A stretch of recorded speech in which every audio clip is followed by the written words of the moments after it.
السلام علیکم ورحمۃ اللہ وبرکاتہ۔ وعلیکم السلام ورحمۃ اللہ وبرکاتہ۔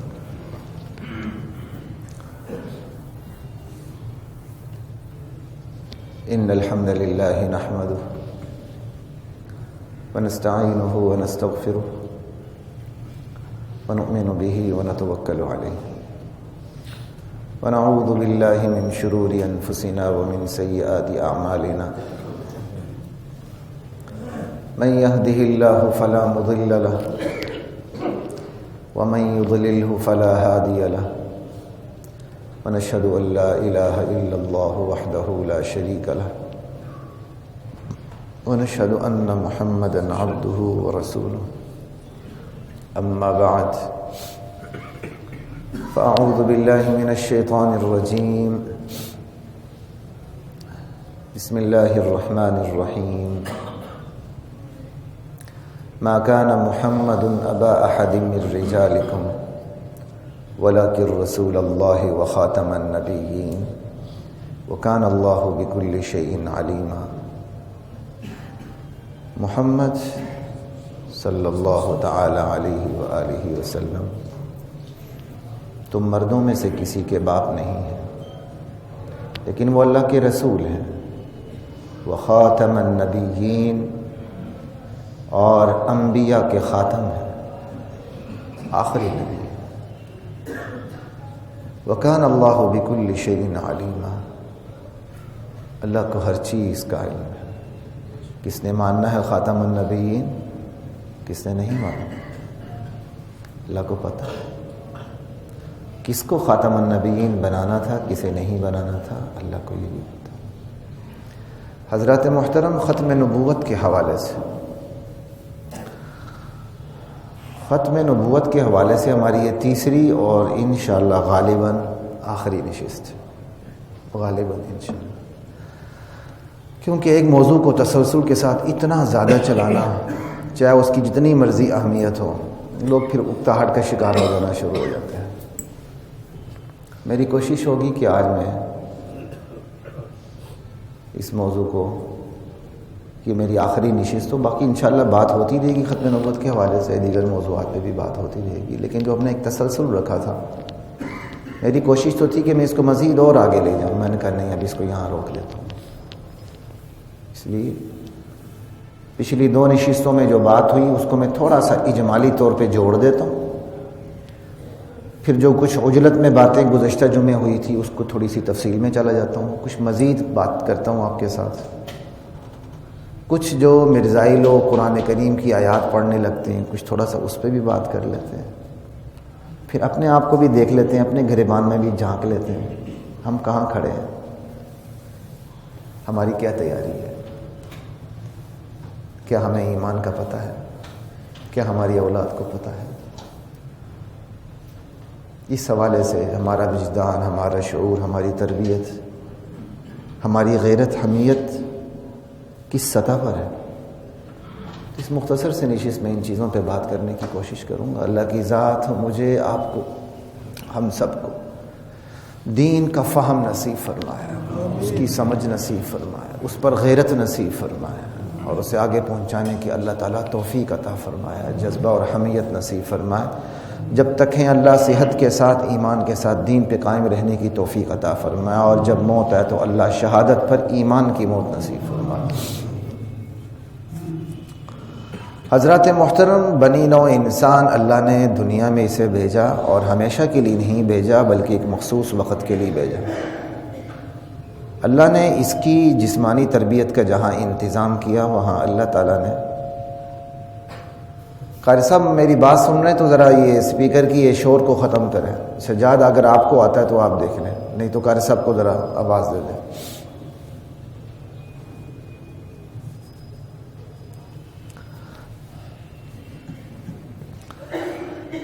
اللہ تعالیٰ نے روحانی تربیت کا انتظام بھی فرمایا، اور اس کے لیے جو اپنی منتخب ہستیوں کا انتخاب فرمایا اسے نبی اور رسول کہتے ہیں، جو انسانوں کے اندر اللہ کا عطا کیا ہوا سب سے بڑا منصب ہے، جو کسی ریاضت سے، تعلیم سے حاصل نہیں ہوتا، بلکہ یہ گاڈ گفٹڈ چیز ہے۔ آدم علیہ السلام سے انبیاء کا نزول شروع ہوا، محمد الرسول اللہ صلی اللہ علیہ وسلم پر اس کا سلسلہ اپنے اختتام کو پہنچا۔ اختتام پہ پہنچنا فطرت کا تقاضا تھا، عقل کا تقاضا تھا، کیونکہ نبی اور رسول تو انسانوں کے لیے آیا کرتے ہیں اور انسانوں کی بساط اللہ تعالیٰ نے لپیٹ دینی ہے اور پھر اس کا حساب کتاب ہونا ہے، تو پھر ضروری تھا کہ انسانوں کی ہدایت کے لیے جو انتظام تھا وہ بھی اختتام کو پہنچے۔ اسی کو ختم نبوت کہتے ہیں۔ جب اللہ تعالیٰ نے ختم نبوت کا فیصلہ فرمایا، اس کے لیے انتظام بھی فرمایا، اپنی وحی کا اللہ نے اسلوب بھی بدل ڈالا، اور آخری نبی پر جو چیز اتری، جو تعلیمات اتری، وہ تمام انبیاء کا خلاصہ تھا، تب تک کی تعلیمات کا، انبیاء کی تعلیمات کا خلاصہ تھا، نچوڑ تھا۔ پھر اللہ تعالیٰ نے خود اعلان فرما دیا نبی کی زبان سے کہ یہ میرے نبی آخری نبی ہیں، اس کے بعد کوئی نبی نہیں۔ اور یہ جو ما کان محمد والی آیت ہے، اللہ تعالیٰ نے آیات نبوت میں اس کو حکمران آیت بنا کے بھیجا کہ آیات نبوت پر اس کو حکمرانی کی حیثیت حاصل ہے، باقی تمام آیات کی تشریح نبوت کے حوالے سے اسی آیت کی روشنی میں ہوگی۔ پھر اللہ تعالیٰ نے پورے قرآن کو ڈائریکٹلی انڈائریکٹلی ختم نبوت کی تائید میں اتارا۔ قرآن کی کسی آیت کو کسی پہلو سے دیکھ لیں، کہیں بھی وہ ختم نبوت سے ہٹ نہیں ہوتی، بلکہ ڈائریکٹلی انڈائریکٹلی اس کی تائید کرتی چلی جاتی ہے۔ پھر اللہ تعالیٰ نے اس خاتمیت میں عالمگیریت بھی رکھ دی۔ پھر اللہ تعالیٰ نے جو پہلے نبی گزرے ہیں ان کو ان کی زبان سے آخری نبی کی بشارتیں بھی دلوا دیں۔ پھر اللہ تعالیٰ نے جس منصب پر خاتم النبیین کو فائز کرنا تھا، جس ہستی کو پہلے فائز کرنے کا فیصلہ فرمایا، پھر آخر میں بھیجا۔ یہ سارے ختم نبوت کے انتظامات اللہ کی طرف سے تھے۔ ان انتظامات کے ہوتے ہوئے بھی فمن شاء فلیؤمن ومن شاء فلیکفر، اللہ تعالیٰ کی طرف سے بندے کو کفر اور شرک کا کرنے کی طاقت دے دی جاتی ہے، کیونکہ امتحان اسی کا ہی ہوتا ہے کہ بندہ امتحان دے، اسے کرنے نہ کرنے کا اختیار ملے، ماننے نہ ماننے کا اختیار ملے۔ اللہ تعالیٰ نے اختیار دے دیا بندوں کو اندر، بندوں نے جہاں توحید میں رکھنے ڈالنے کی کوشش کی، وہاں نبوت اور ختم نبوت میں بھی رکھنے ڈالنے کی بندوں نے کوششیں کی۔ ان میں سے ایک بدترین کوشش برصغیر کے اندر مرزا قادیانی دجال کی تھی، جو انگریز کا ایک منشی تھا اور اس پر پیسہ لگایا گیا، اس پر انویسٹمنٹ کی گئی تاکہ برصغیر پاک و ہند کے لوگوں کے دلوں سے ختم نبوت کو اور نبوت کی عظمت کو کھرچا جا سکے۔ بہرحال اس نے نبوت کا دعویٰ کیا، میں آپ کو پہلے بتا چکا ہوں، اس نے نبوت کا دعویٰ کیا تو بنیاد قرآن کو نہیں بنایا، کس کو بنایا؟ اپنے اوپر اترنے والی وحی کو بتایا۔ اترتی کیا اترتی تھی؟ وہ شیطان ہی ہوتے تھے، اور کیا ہوتا تھا؟ اس نے کہا مجھ پر وحی اترتی ہے۔ پھر میں نے آپ کو یہ بات بتائی تھی، بھائی وحی اترنے کی کوئی بنیاد ہوتی ہے، آخر اس نے کیا بنیاد بنائی کہ مجھ پر وحی اترتی ہے؟ سمجھ آئی؟ کوئی بندہ کھڑا ہو جائے تو اس کو فوراً تابعدار نہیں مل جاتے، کوئی وقت لگتا ہے۔ آخر وہ کیا چیز تھی کہ کچھ لوگ اس کی طرف متوجہ ہو گئے؟ تو میں نے آپ کو یہی بتائی تھی کہ اس نے برصغیر پاک و ہند کے مزاج کو سامنے رکھا، اس کی کمزوریوں کو سامنے رکھا۔ ہمارے ہاں پھر عیسائیت کے نظریے حلول کو سامنے رکھا، ہندوؤں کے نظریے تناسخ کو کہ روح ڈھانچے تبدیل کرتی رہتی، اس کو رکھا، اور جو بنیادی طور پر یونانی فلسفہ جو ایک ہے اس کو سامنے رکھا، اور اس کا اثر یہاں برصغیر پاک و ہند کے اندر بہت تھا۔ اسی کے زور پہ اس نے کہا نبی علیہ السلام محمد رسول اللہ کے تمام کمالات مع نبوت بروزی رنگ میں میرے آئینہ ذلیت میں منعکس ہو چکے ہیں، انا للہ و انا الیہ راجعون۔ اس نے یہ باتیں کر ڈالی۔ لوگ کئی دفعہ اس کی لفظی تشریح کر دیتے ہیں، کہتا جی وہ کہتا ہے میں ذلی نبی ہوں، ذلی نبی کا مطلب ذل کہتے ہیں سائے کو، لہٰذا حضور کا اپنے آپ کو سایہ کہتا ہے، سایہ اور اصل میں کوئی فرق نہیں ہوتا۔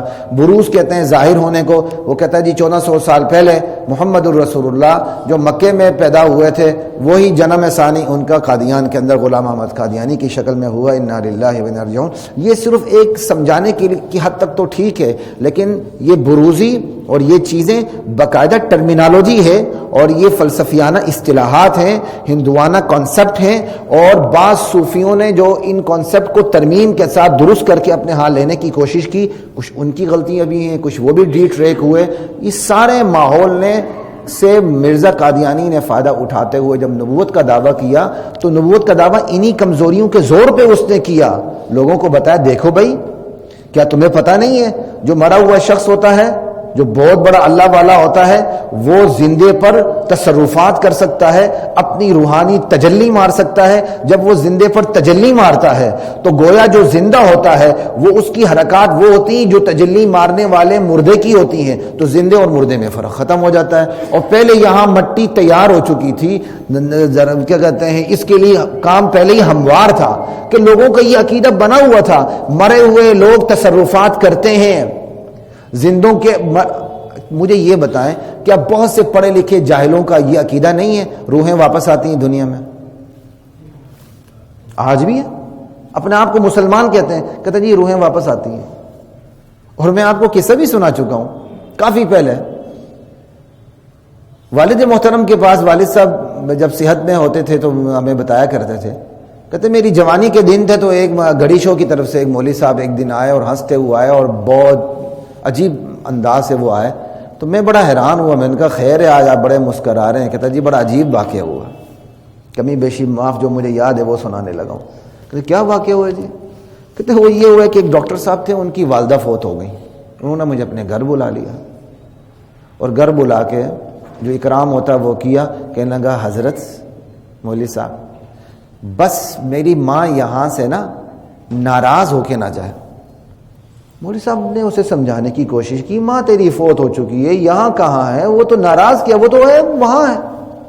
کہتے نہیں مولوی صاحب ماں کی روح ادھر ہی ہے، وہ ناراض ہو کے نہ جائے. غالباً 40 دن کا کوئی قصہ ہوگا. یہ آپ نے دیکھا ہوگا نیپال کا بادشاہ جو قتل ہوا تھا تو باقاعدہ ایک نیپالی کو جواہرات سے لاد کے ہاتھی پہ بٹھا کے کھٹمنڈو شہر سے نکال دیا گیا تھا. اب وہ زندگی بھر کھٹمنڈو شہر میں داخل نہیں ہو سکتا. عقیدہ یہ کہ اب یہ روح باہر چلی گئی ہے. یہی چیزیں مسلمانوں کے اندر ہے. مولوی صاحب نے ڈاکٹر صاحب کو سمجھانے کی کوشش کی، بھائی روح واپس نہیں آتی، ایسا نہیں ہوتا. بالا جو بھی انہوں نے جس انداز سے سمجھانے کی کوشش کی ڈاکٹر صاحب نہیں مانے. تو مولوی صاحب کے دل میں بھی شیطان آ گیا. مولوی صاحب ٹکٹکی باندھ کے دیکھتے رہے اس طرح کا. ٹھیک ہے. پہلے تو شاید کہا مجھے یاد نہیں، ماں راضی نہیں ہو رہی ہے، وہ جا نہیں رہی ہے. بہرحال ڈاکٹر صاحب جی ڈاکٹر صاحب، جاہل صاحب نہیں، پڑھا لکھا ڈاکٹر صاحب، اس کو کہتے ہیں پڑھا لکھا جاہل.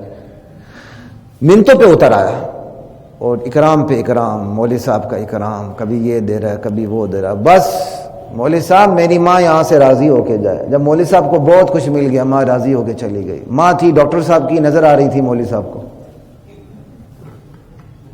یہ عقیدہ آج بھی ہے. یہی وہ چیزیں ہیں میرے دوستوں، میرے ساتھیوں، میرے بھائیوں، جن سے قادیانی نے فائدہ اٹھایا ہے.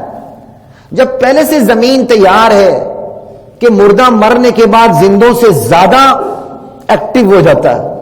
ارے روح نکل گئی بندہ ڈی ایکٹیو ہو گیا، روح نکل گئی ڈی ایکٹیو ہو گیا. بس اب وہ اس کے اعمال ہیں. اور یہاں ایسے ایسے عقیدے بنے ہوں کہ مردہ چلا جاتا ہے، چلے جانے کے بعد وہ زیادہ تصرف کرتا ہے. باقاعدہ ایک مولوی صاحب کے ساتھ 3-4 سال پہلے ایک ٹی وی پروگرام میں میری لائیو بحث ہوئی ہے، ڈیبیٹ ہوئی ہے اسی موضوع پہ. وہ کہتا ہے یہ قبر میں پڑا ہوا باہر باقاعدہ پوری امداد کرتا پھرتا. میری ڈیبیٹ ہو گئی. پھر مجھے پتا چلا وہ کسی مسلک کے بہت بڑے مناظر تھے. اور پھر وہ اتنے گھبرائے میرے ساتھ جب ان کا تھوڑی سی ڈیبیٹ ہوئی، اتنے وہ گھبرائے کہ افطاری کے ٹائم 2 منٹ پہلے وہ افطاری کر رہے تھے. میں نے کہا حضرت ٹھہریں بھی افطاری کا ٹائم نہیں ہوا. پھر 1 منٹ پہلے پھر دوبارہ افطاری کرنے لگے. پھر میں نے انہیں روکا، ابھی 1 منٹ ہے آپ ٹھہریں. وہ اتنے گھبرا گئے اور وہ اٹھ کے مجھ سے چہرہ نہیں ملا رہے تھے اور موبائل کی طرف دیکھتے ہوئے کہہ رہے تھے آپ ویسے ہی غصے میں آ گئے، میں نے تو کچھ نہیں کہا تھا. میں نے کہا جی میں نے تو کچھ نہیں کہا، بات آپ نے چھیڑی، ڈیبیٹ آپ نے کی، تو پھر جواب تو میں نے آپ کو دینا تھا.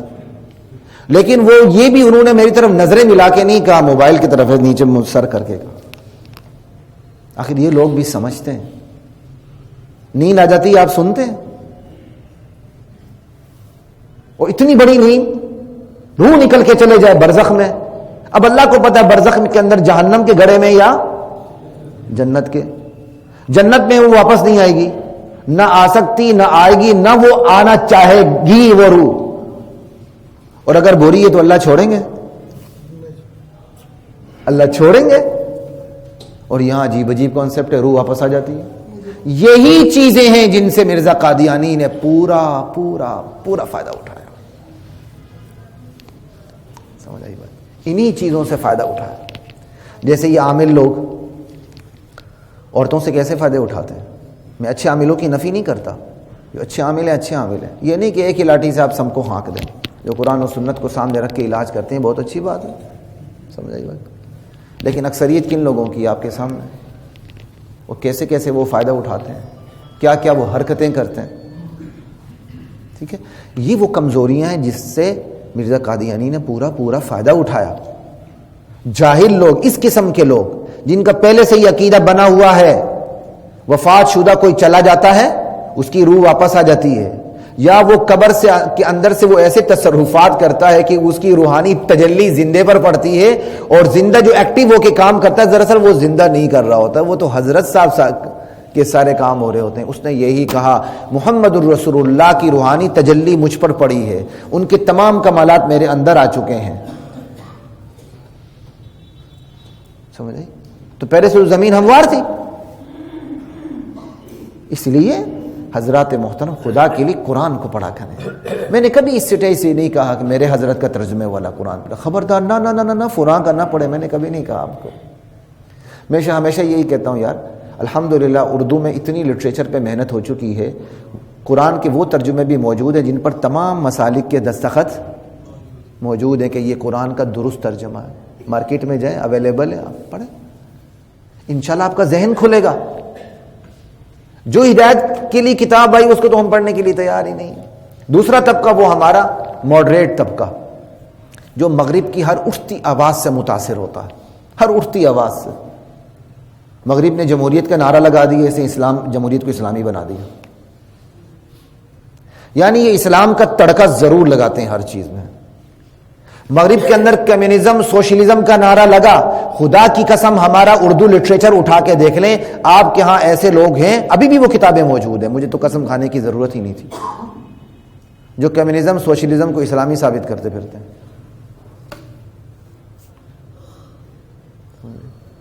مغرب سے جو آواز اٹھتی ہے ہم اس کو اسلامی ثابت کرنے لگتے ہیں. آزادی اظہار رائے، بھائی یہ ان کی اپنی ایک خاص اصطلاح ہے جس کی زد میں امتی بھی آتا ہے، نبی بھی آتا ہے. ہم آنکھیں بند کر کے اسی کی بات کرتے ہیں. فریڈم آف اوپینین، یار وہ ٹرمینالوجی ان کی ہے، ان سے پوچھو تم فریڈم آف اوپینین سے مراد کیا لیتے ہو. پھر ان کی اصطلاح آپ کو تڑکا لگانے کی کیا ضرورت کیا ہے؟ یہ جمہوریت اتنی ہی اسلامی تھی تو اسلام نے جمہوریت کا نام کیوں نہیں لیا؟ یہ بتایا نا. پورے اسلامی ذخیرے میں، قرآن میں، سنت میں، حدیث میں، صحابہ میں، تابعین میں، تبع تابعین میں، جہاں مرضی چل جائیں، جمہوریت کی آپ کو اصطلاح نہیں ملے گی. آج بھی ڈیموکریسی کو جدید عربی میں دمقراطیہ کہتے ہیں. لا الہ الا اللہ. جو چیز وہاں سے آئے ہم اس کو اسلام کا تڑکا لگا دیتے ہیں. اب ہیومینزم، ہیومینٹی، بائی ہیومینزم ایک مکمل مذہب کی صورت میں سامنے آ چکا ہے. نہیں، گوگل پہ ذرا کلک کر لیں ہیومینٹی وہ کہتے کس کو ہیں. کیوں؟ اب وہ اسلام کا مقابلہ نہیں کر سکتے، پہلے بھی نہیں کر سکتے تھے، اب تو بالکل چت ہو کے لیٹ چکے ہیں. اب انہوں نے انسانیت کا نعرہ لگا دیا. اب انسانیت کے اندر وہ کہتے ہیں سارے ہی آ جاؤ. اس میں پھر وہ ہمیں بھی گھسیٹ لیتے ہیں. کرنے کے بعد وہ انسانیت کی اپنی تعریف کرتے ہیں، انسانیت کا وہ اپنا قانون بناتے ہیں، اپنی تعریف کرتے ہیں. اس میں اسلام کہیں بھی نہیں ہے. ان کے اپنے حقوق و فرائض ہیں، اس میں اسلام کہیں بھی نہیں ہے. اگر ایک دو چیزیں مل گئی تو کیا فرق پڑتا ہے؟ بہت سی اخلاقیات کے پہلو یونیورسل ہوا کرتے ہیں، یہ تو کوئی بڑی بات نہیں ہوئی. تو یہ جو ماڈرن باز طبقہ ہے جن کو دین کی ہوا لگتی ہی نہیں، دنیا کی بڑی بڑی یونیورسٹیوں سے پڑھے، ہم بھی کتنے یار مرعوب ہوتے ہیں، فلاں آکسفورڈ سے پڑھا ہوا جی. کبھی دیکھا اس میں آکسفورڈ میں اس نے مضامین کیا رکھے تھے؟ کبھی غلطی سے بھی دیکھا؟ آپ کے بڑے بڑے سیاستدان ہیں، میں نام نہیں لیتا، لیکن کبھی اتنی تو تکلیف کریں، ذرا ابلاغ کا دور ہے عام، ان کی ڈگریاں اٹھا کے دیکھ لیں انہوں نے وہاں پڑھا کیا ہے، ان کی سی جی پی اے کیا ہے، ان کے ڈگری کیا، ان کا ڈویژن کیا، ان کے سبجیکٹ کیا، پڑھا کیا ہے. ہارڈورڈ آکسفورڈ کا نام سنتے ہی لم لیٹ ہو جاتے ہیں ہم. یار خدا کا خوف کریں یار. کوئی سیکنڈ ڈویژن میں ماسا پاس ہوا ہے BA, کوئی کیا, کسی نے کوئی ہسٹری کا سبجیکٹ رکھا ہوا, یعنی بالکل تھرڈ کلاس کے سبجیکٹ اٹھا کے یہ وہاں کا ایک ٹیگ لگا لیتے ہیں. اس کے بعد پاکستان جو ہم غلام در غلام ہیں ان کے, ہم رال ٹپکاتے ہیں. پھر یہی طبقہ اسلام کس کو سمجھتا ہے؟ نماز پڑھنے کو, روزہ رکھنے کو, حج کرنے کو, ٹوپی رکھنے کو, بس. نہیں بھائی, یہ اسلام نہیں ہے. یہ اسلام کے شاعر مظاہر ضرور ہیں.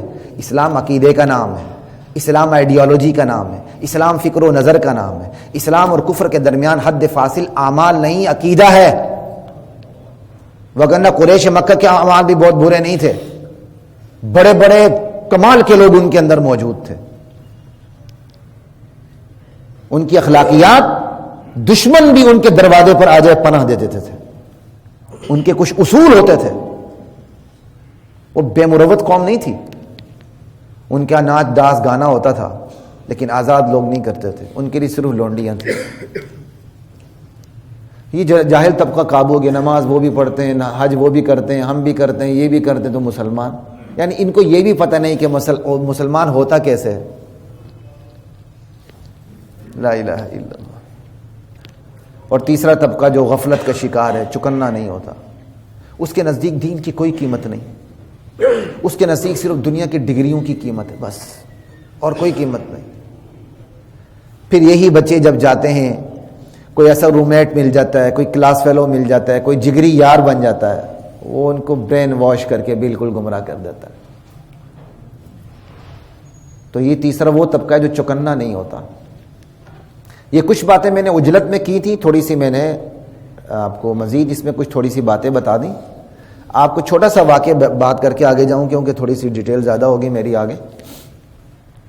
میرا ایک دوست تھا بچپن کا, لڑکپن کا. ہم فٹ بال اکٹھے کھیلا کرتے تھے. وہ کسی آفیسر کا بیٹا تھا, اور اس کے ابو کبھی بھی نہیں چاہتے تھے کہ وہ بچہ مولوی صوفی بنے, داڑھی والوں کے ساتھ یا مذہبی لوگوں کے ساتھ پھرے. تو وہ چھپ چھپا کے آیا کرتا تھا. گراؤنڈ میں UT میں ہم کھیلا کرتے تھے.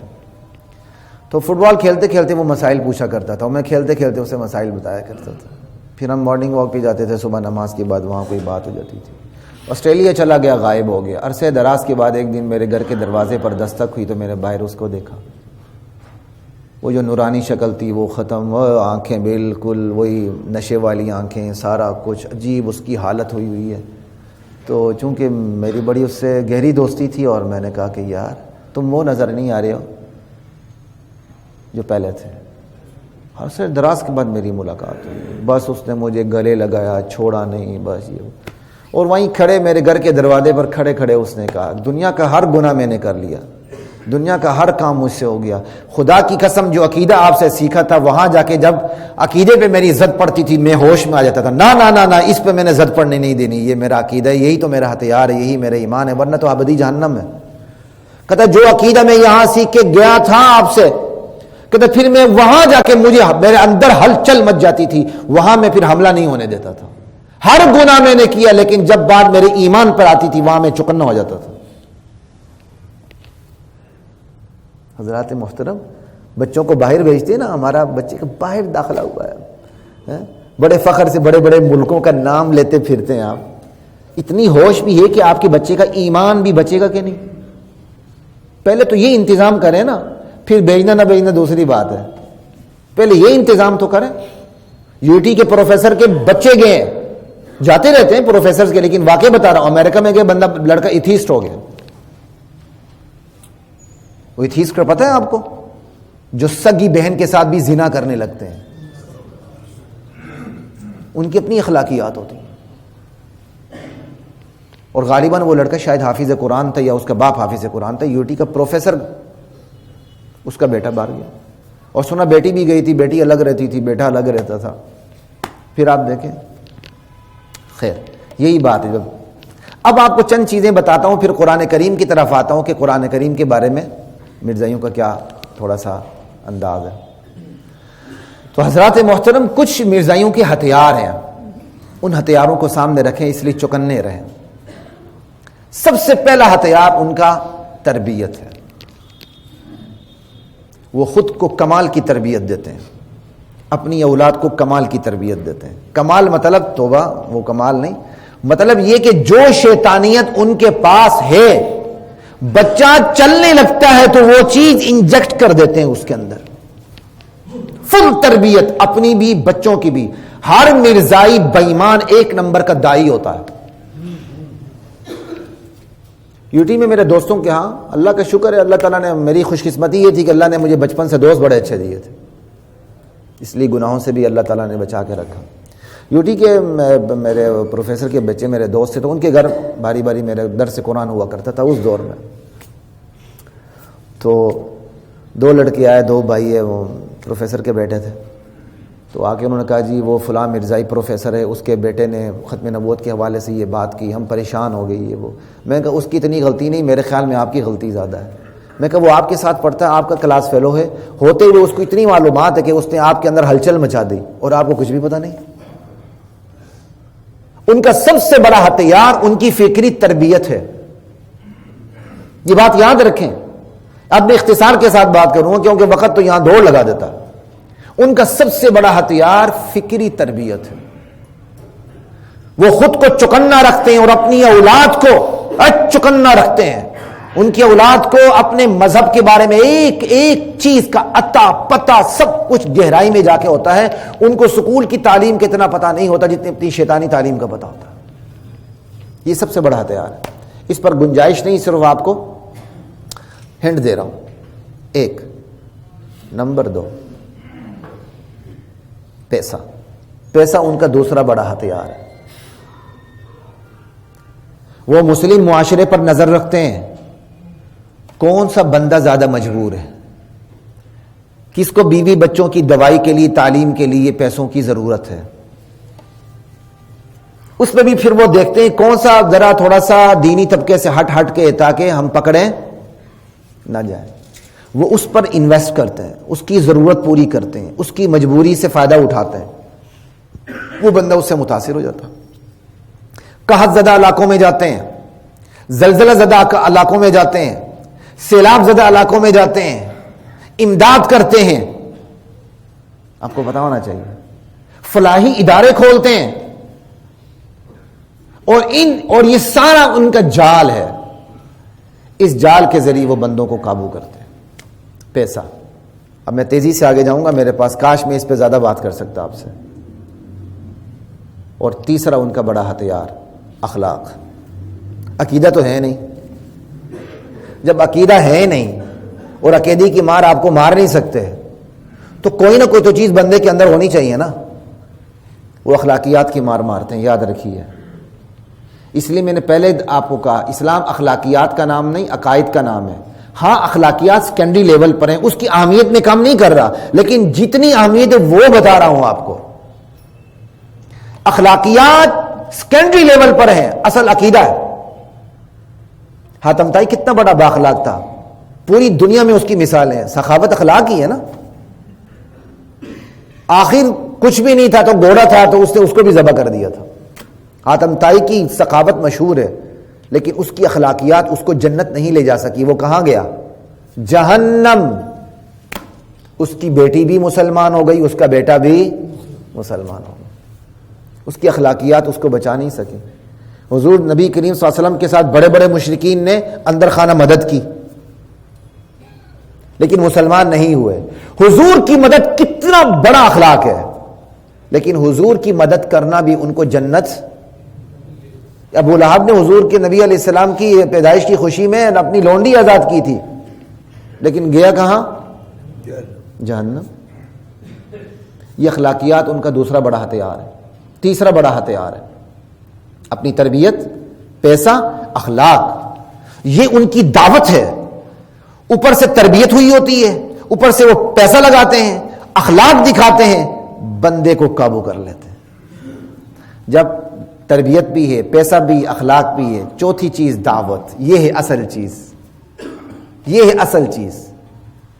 پھر وہ اپنے عقائد کی دعوت دیتے ہیں، اپنا لٹریچر دیتے ہیں، زبانی دعوت بھی دیتے ہیں. اور دعوت دیتے ہوئے بڑے خیال کرتے ہیں، گریجولی دیتے ہیں. وہ کہتے ہیں نہیں ہم تو مرزا قادیانی کو نبی تھوڑا مانتے ہیں. بھائی وہ ایک بزرگ ہستی تھی، باقاعدہ پھر اس کے وہ عبارات دکھاتے ہیں جب اس نے نبوت کا دعویٰ نہیں کیا تھا، وہ نبی علیہ السلام کو آخری نبی مانتا تھا، وہ اللہ کے دکھاتے ہیں. دیکھو جی یہ مولوی بالکل جھوٹ بولتے ہیں. ہمارے مرزا صاحب تو نبی علیہ السلام کو آخری نبی سمجھتے تھے، اور واقعی اس کی عبارتیں موجود ہیں کہ میں نبی علیہ السلام کو میں آخری نبی سمجھتا ہوں. جنہوں نے میری پہلے 2 نشستیں سنی ہوئی ہیں ان کو پتہ ہے، آپ میں سے اکثر کو، کیونکہ مرزا نے نبوت کا دعویٰ فوراً نہیں کیا، گریجولی کیا. وہ کہتے ہیں یار واقعی ہمارے مولوی بڑا جھوٹ بولتے تھے، یہ تو خواہ مخواہ کافر کہتے تھے، ہماری کوئی امداد بھی نہیں ہوتی تھی، یہ تو اخلاق بھی دکھا رہے ہیں، پیسہ بھی دے رہے ہیں اور اپنے مرزا صاحب کی عبارتیں بھی دکھا رہے ہیں، تو کیوں نہ ہم انہی کی مانیں. نبی علیہ السلام کی حدیث ہے کہ قریب ہے کہ فقیری بندے کو کفر تک پہنچا دے. اللہ سے پناہ مانگنی چاہیے فقیری سے. کاد الفقر ان یکون کفرا. دعوت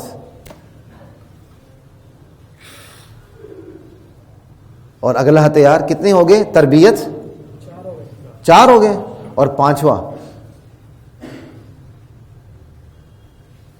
رشتہ دوستی. رشتہ دیتے ہیں، رشتہ لیتے ہیں.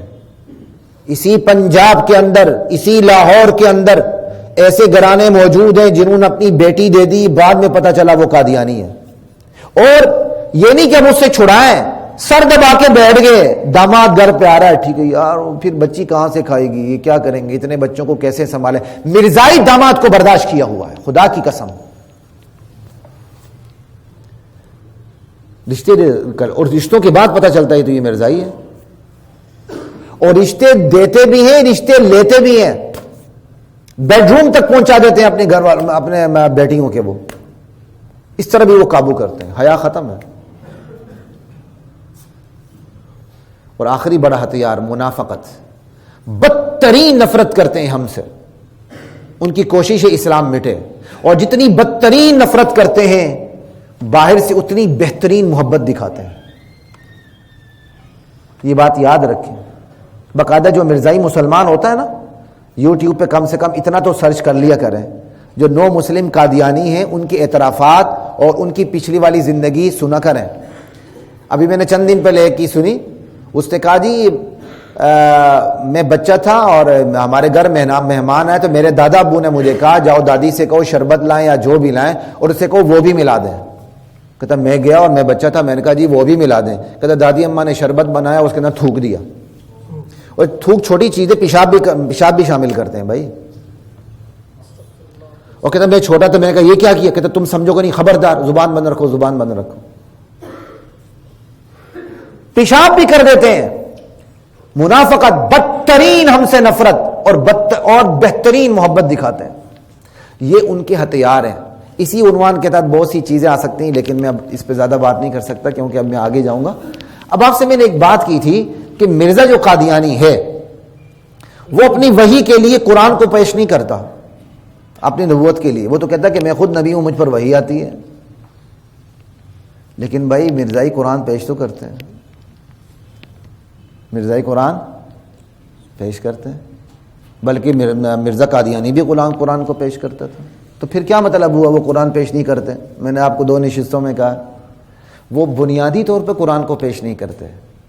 جہاں کوئی مسلمان اعتراض کرے اس کو جواب دینے کے لیے قرآن کی آیت پڑھ لیتے ہیں، الجھنے کے لیے، الجھانے کے لیے، یا مسلمان کو قابو کرنے کے لیے. دیکھو جی ہمارا ذکر بھی قرآن میں، اور حیرت کی بات ہے وہ ذکر ملتا ہی نہیں ہے.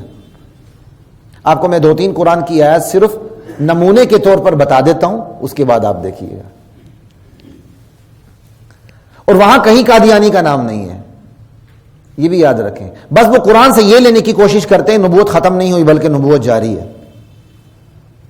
سورہ اعراف کی آیت نمبر 35 ہے، یا بنی آدم اما یأتینکم رسل منکم یقصون علیکم آیاتی فمن اتقى واصلح فلا خوف علیہم ولا هم يحزنون.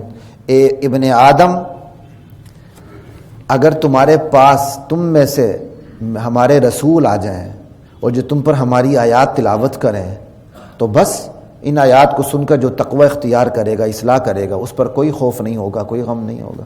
وہ کہتے ہیں یہ دیکھو بنی آدم کو خطاب ہے کہ تمہارے پاس ہمارے رسول آ جائیں.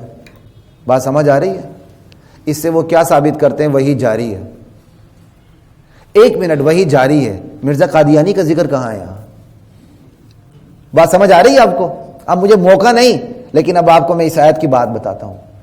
آپ بھی چوکنے ہو گئے ہوں گے، یہ کیا آیت پیش کر دی ہے. کاش ہم چوکنے ہوتے ہی نہ ہمیں پتا ہوتا. آیت کا کوئی سیاق و سباق ہوتا ہے. اس مضمون کی 3 آیتیں پورے قرآن کریم کے اندر ہے، تینوں وہاں ہیں جہاں آدم اور حوا کا ذکر ہے. کوئی سمجھ آئی آپ کو؟ اس مضمون کی آیتیں وہی ہیں، صرف جہاں آدم و حوا کا ذکر ہے. کوئی سمجھ آئی آپ کو؟ یہ دیکھیں سورہ اعراف ہے، دوسرا رکوع چل رہا ہے. شیطان آدم علیہ السلام کو ورغلانے کی کوشش کرتا ہے. آدم علیہ السلام سے انجانے میں لغزش ہو جاتی ہے. پھر وہ اللہ سے دعا کرتے ہیں ربنا ظلمنا انفسنا وان لم تغفر لنا وترحمنا لنکونن من الخاسرین. اس کے بعد اللہ کہتے ہیں چلو تم زمین میں، تم ایک دوسرے کے دشمن ہو گئے. شیطان تمہارا دشمن، انسان اس کا دشمن، وہ انسان کا دشمن. اللہ کہتے ہیں زمین ہی تمہارا ایک مقرر وقت کے لیے قرار کی جگہ ہے، یہاں تم زندہ رہو گے، یہاں تم مرو گے، اسی سے تم نکالے جاؤ گے. اس کے بعد اللہ کہتے ہیں یا بنی آدم، اے آدم کی اولاد، قد انزلنا علیکم لباسا یواری سوآتکم وریشا. ہم نے جنت سے تمہارا لباس تو اتار دیا تھا، دنیا میں تم پر لباس بھیج دیا ہے اور زینت بنا کے بھیج دیا ہے. یا بنی آدم قد انزلنا علیکم لباسا. لیکن یاد رکھنا لباس تقوی سب سے بڑا ہے، لباس تقوی سب سے بڑا ہے. پھر آگے آیات چلتی جا رہی ہے. پھر کہا یا بنی آدم خذوا زینتکم عند کل مسجد. اے ابن آدم ہر عبادت کے وقت اچھی طرح زینت کے ساتھ کپڑے پہن کے سامنے آیا کرو. یہ نہیں اللہ تعالیٰ جو بھی کبھی کپڑا پیچھے سے اندر گھسا ہوتا ہے، کبھی آگے سے پیچھے باہر بڑا ہوتا ہے، نماز پڑھ رہے ہوتے ہیں. عجیب لوگ ہیں یہ نماز پڑھتے ہوئے. خصوصاً صبح کی نماز میں دیکھ لیا بندہ دفتر سے ہو کے آیا ہو، ایسے گندے لباس میں مسجد کے اندر آتے ہیں. گندے سے مراد یہ نہیں کوئی میل کچیل لگی ہوئی ہے، گندے سے مراد اس بندے کا پورا جغرافیہ نظر آ رہا ہوتا ہے. اللہ تعالیٰ کہتے ہیں کہ زینت خذوا زینتکم عند کل مسجد، ہر عبادت کے وقت. یہ آیت ہو گئی. آگے پھر یہی آیت ہے یا بنی آدم اما یأتینکم رسل منکم. اے ابن آدم میرے رسول تمہارے پاس آ جائیں، تمہارے سامنے میری آیات کی تلاوت کریں. سمجھ آ گئی بات کی؟ لا الہ الا اللہ. یعنی آیت کا چلاؤ دیکھ لیں، جہاں آدم حوا کا ذکر ہے وہاں ان کا ذکر ہے. تو قرآن کریم میں تو گزشتہ امتوں کا بھی ذکر ہے. تو نبی علیہ السلام سے پہلے جو تھے یہ ان کے بارے میں ہے. اور پھر آپ کو میں نے کہا تھا کسی بھی آیت نبوت کی تشریح کس کی روشنی میں ہوگی؟ ما کان محمد ابا احد من رجالکم کی روشنی میں. اور پھر یہ دیکھیں یہاں قادیانی کا ذکر کہاں ہے؟ کہیں بھی نہیں. آدم حوا کا ذکر کر دیا تو اللہ نے 3 دفعہ یا بنی آدم کہا. یا بنی آدم لا یفتننکم الشیطان، بلکہ 4 دفعہ کہا یا بنی آدم قد انزلنا علیکم لباسا.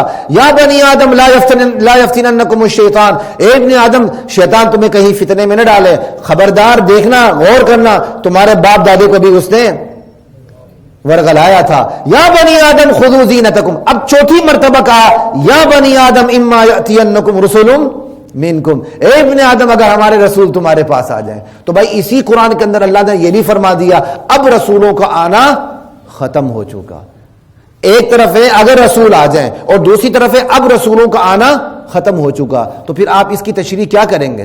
یہی کریں گے نا حضور سے پہلے. بات ہی بڑی کلیئر ہے. ایک یہ آیت پیش کرتے ہیں.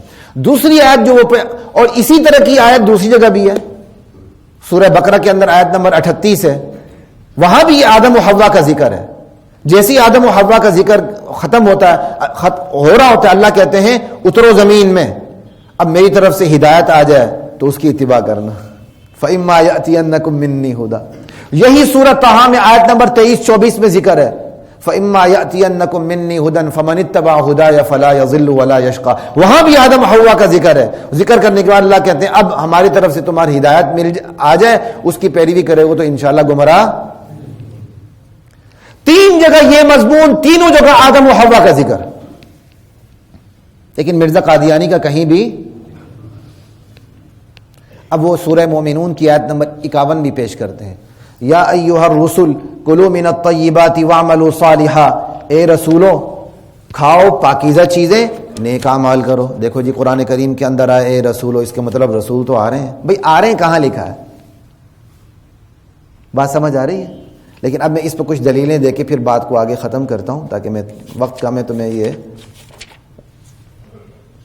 جی واقعی آیت نمبر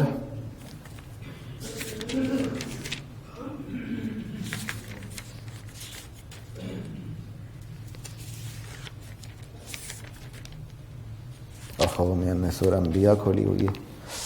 استغفر اللہ، یہ دے دیں ذرا اٹھا لیں.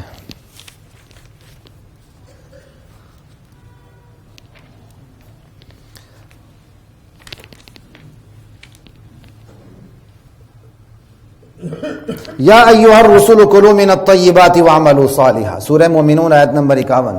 اے رسولو کھاؤ پاکیزہ چیزیں، نیک اعمال کرو، تم جو کچھ کر رہے ہو مجھے پتہ.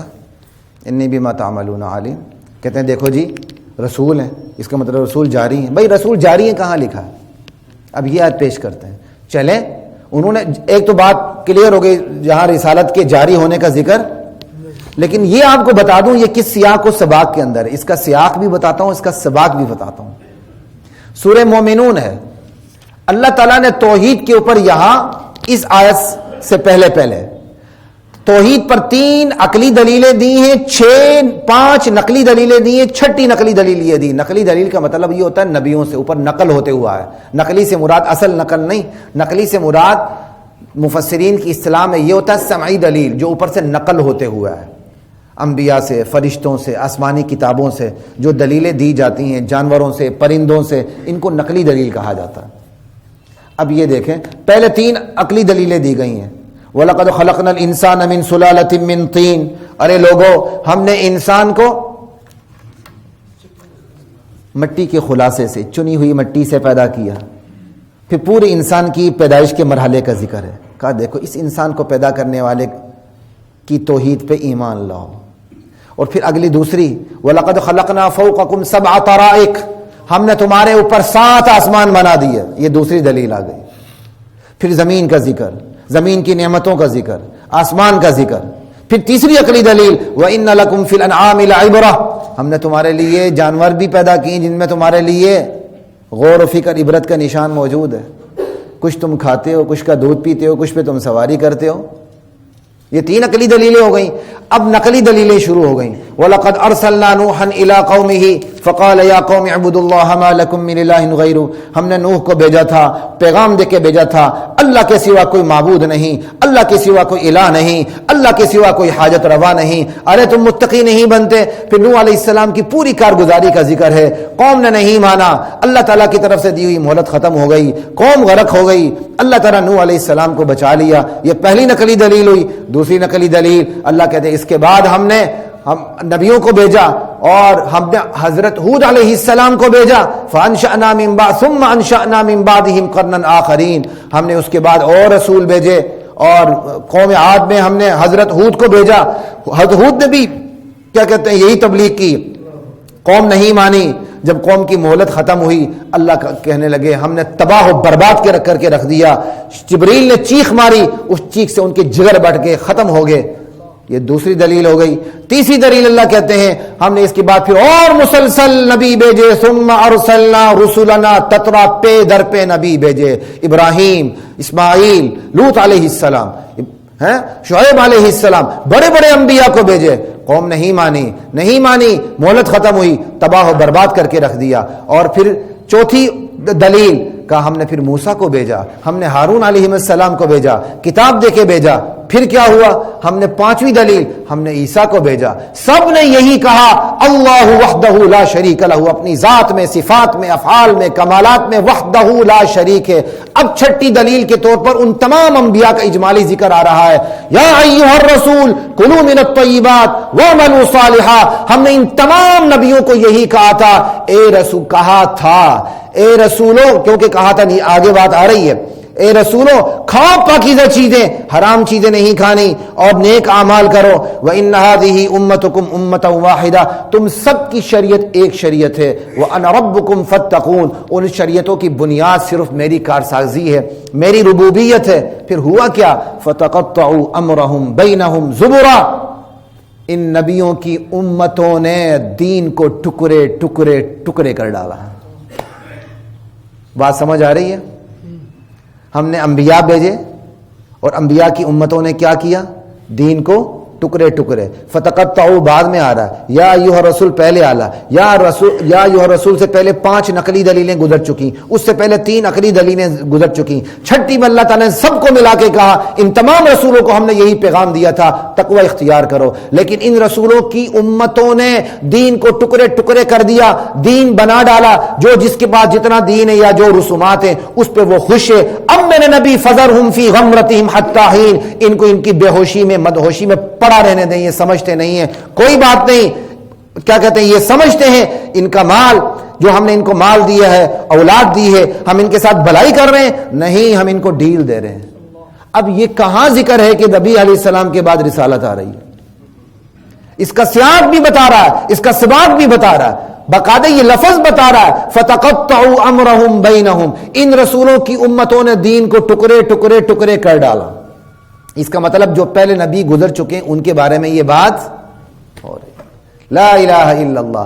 یہ ہے مرزا قادیانی جو قرآن کی آیات کو پیش کرنے کی کوشش کرتا ہے، لیکن چونکہ اس کی چلی نہیں، آخر اس نے مجبور ہو کے اعلان کر ہی دیا. اس نے کہا میں خود محمد الرسول اللہ، انا للہ و انا الیہ راجعون. اور جو سورہ فتح کے اندر محمد الرسول اللہ کا لفظ آتا ہے، کہتا ہے اس میں میرے 2 نام رکھے گئے، ایک محمد دوسرا رسول، محمد الرسول اللہ. پھر کہا بھائی اگر تم محمد الرسول اللہ ہو تو قرآن کی آیت تو ہے کہ محمد الرسول اللہ آخری نبی تھے، تو تم آخری نبی کیسے بن گئے؟ کہتا وہی تو میں خاتم النبیون اور میرے مخاطب النبیین ہوں، کیونکہ میرا جنم ثانی ہے، میرا مجھ میں اور محمد میں کوئی فرق نہیں. قادیان میں محمد رسول اللہ نے نیا جنم لیا ہے، وہ تو ان کے ابتدائی دور تھا، یہ اصل ترقی والا دور اب ہے. وہ چاند کی ابتدا تھی، بدر کامل تو میں ہوں. اب یہ بتائیں وہ قرآن کی آیت پڑھ کے کہتا ہے کہ محمد رسول اللہ سے مراد میں ہوں، تو ان کو کلمے میں تبدیلی کی ضرورت پیش آئی؟ مجھے بتائیں. وہ کہتے ہیں نا یہ جی بندہ کلمہ پڑھتا ہے آپ اس کو کافر کیوں کہتے ہیں؟ بھائی وہ کلمے سے مراد ہی محمد سے کون لیتا ہے؟ غلام احمد قادیانی لے رہا ہوتا. حضرات محترم، میں نے یہ آپ کے سامنے تیسری اور آخری نشست ختم نبوت کے حوالے سے رکھی ہے. ایمانداری سے بتائیے معاملہ کتنا نازک ہے، ایمانداری سے بتائیے. فتنوں کا دور ہے کہ نہیں؟ اس پہ ہماری کتنی تیاری ہے، اور ہم نے اپنی اولاد کو کتنا تیار کیا ہوگا؟ ذرا سوچیے. بڑے بڑے عشق رسول کا نام لینے والوں نے اداروں کے اندر مرزائیوں کو گھسایا ہوا ہے، خدا کی قسم. بات نہیں کروں گا، میرے بھی پھر پر جلنے لگتی ہیں اور نہیں جلنے چاہیے. اداروں کے اندر مرزائیوں کو گھسایا ہوا ہے، اور عاشقان رسول نے محمد رسول اللہ کی امپنیوں نے چپ سادی ہوئی ہے. نجی محفل میں بات کرتے ہیں، ویسے نہیں کرتے. اب ان کی اتنی حملے ہمارے اوپر ہیں، ہماری تیاری کتنی ہے؟ ہم سمجھتے ہیں ہم نے اپنی اولاد کو بڑے بڑے برانڈ کے سکولوں میں پڑھا دیا، بس ہم نے اپنا فرض پورا کر دیا. ہم نے چھوٹی نوکری لی، ہماری اولاد ہم سے بڑی نوکری لے لے گی، بس ہم نے فریضہ پورا کر دیا. کیا یہ ہے؟ ہم سائیکل پہ پھرتے تھے، ہماری محنت سے ہمارے بچے گاڑیوں میں آگے، کافی ہے؟ بھائی سب سے پہلے اولاد کو ایمان کی معرفت دیں، ایمان کی پہچان دیں. وقت نہیں دے، 1-2 منٹ لے کے بات کو ختم کر رہا ہوں. اپنی اولاد کو سب سے پہلے ایمان کی پہچان دیں، اس کے بعد وہ بھلے جو مرضی بنے، قانون دان بنے، انجینئر بنے، ڈاکٹر بنے، صحافی بنے، عالم بنے، جو مرضی بنے، مسلمان رہیں گے انشاءاللہ. ایمان کی پہچان دیں، اور ایمان کی پہچان دینے کے لیے اہل ایمان کے پاس آنا پڑتا ہے، ان کی صحبت میں بیٹھنا پڑتا ہے، ان کی مجلسوں میں آنا پڑتا ہے، ان کے ساتھ مکالمہ کرنا پڑتا ہے، ان سے دین کو سیکھنا پڑتا ہے. اور ایمان کو اپنی شناخت بنائے. شناختی کارڈ میں مسلمان لکھنے سے بندے کو شعور حاصل نہیں ہوتا. یہ تو ہم مصیبت خاندانی مسلمان ہیں، اللہ کا احسان ہے، لیکن ہم بائی چوائس مسلم نہیں ہیں، شعوری مسلمان نہیں ہیں. ایمان کی پہچان کے بعد ایمان کو اپنی شناخت بنائے. کوئی بے ایمان مرتد آپ کے ایمان پہ حملہ نہ کر سکے، آپ کے سامنے ایمان کے بارے میں بات نہ کر سکے اس کے خلاف. اور تیسری بات، ایمان کی حفاظت کرنا سیکھیں، اور اپنے بچوں سے ایمان کی حفاظت کروانا بھی سیکھیں، بچے بھی اتنے تیار ہوں. اور چوتھی بات، ایمان کے اندر ترقی حاصل کریں. جس طرح تربیت ایک تسلسل ہے، ایمان بھی تسلسل مانگتا ہے، ایمان کے ساتھ جڑے رہیں، ایمان کی محفلوں کے ساتھ جڑے رہیں. یہ 4 باتیں یاد رکھیے گا. اور آخری بات جو ایک بات رہ گئی بات ختم کرتے ہوئے، جب مرزائیوں سے کچھ بھی نہیں بنتا نا، وہ کہتے ہیں یار آپ استخارہ کر لو کہ مرزا قادیانی نبی تھا کہ نہیں. انا للہ و انا الیہ راجعون. استخارہ جائز کام میں ہوتا ہے، ناجائز کام میں. کافروں کے ساتھ استخارہ نہیں ہوتا، کافروں کے ساتھ مباہلہ ہوتا ہے.